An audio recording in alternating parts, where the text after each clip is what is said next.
Magandang buhay mga kalayas, and nandito na naman po ako sa aming kusina at magluluto po ako ng isda para sa lunch namin na mag-ina.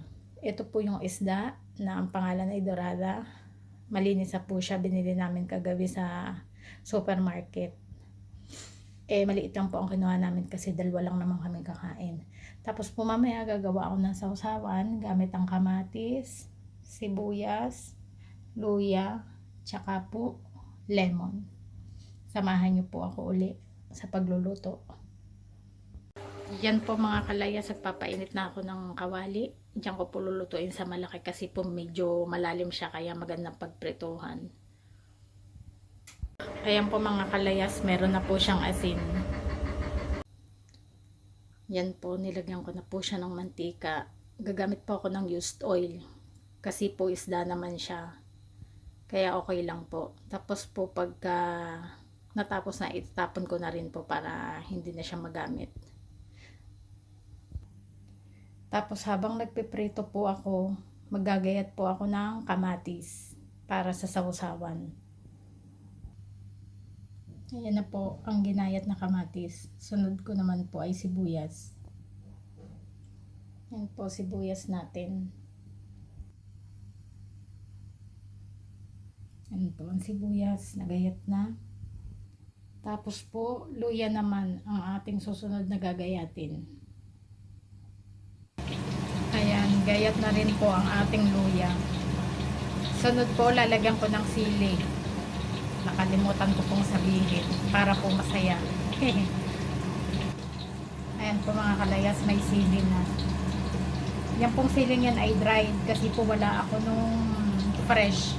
Pero maanghang po yan. Katalo na rin po. Yan po mga kalayas. Next po natin ilalagay ay lemon.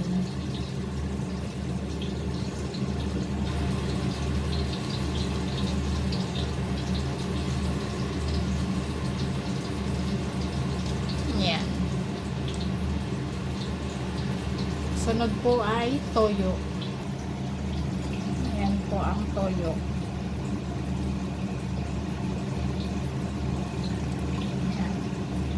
Kaunti lamang po at hindi rin naman po mauubos, masasayang lang. At atin pong hahaluin na po natin.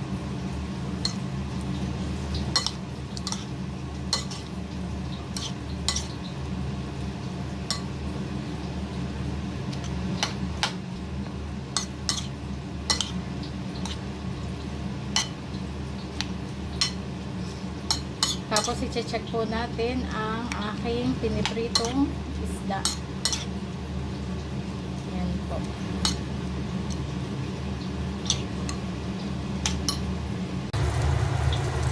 Ayan po mga kalayas, yung ating pinipritong isda. Paluto na po siya. Kaya maya maya po kakain na kami mag-ina.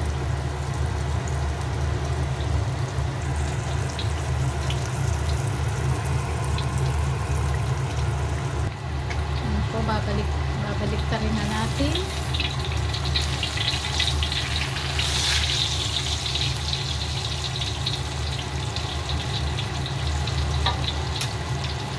Ayan po mga kalayas, luto na po ang ating isda. Kakain na po kami mag-ina. Ayan po, bagong saing na kanin. Kain po tayo. Salamat po sa panonood.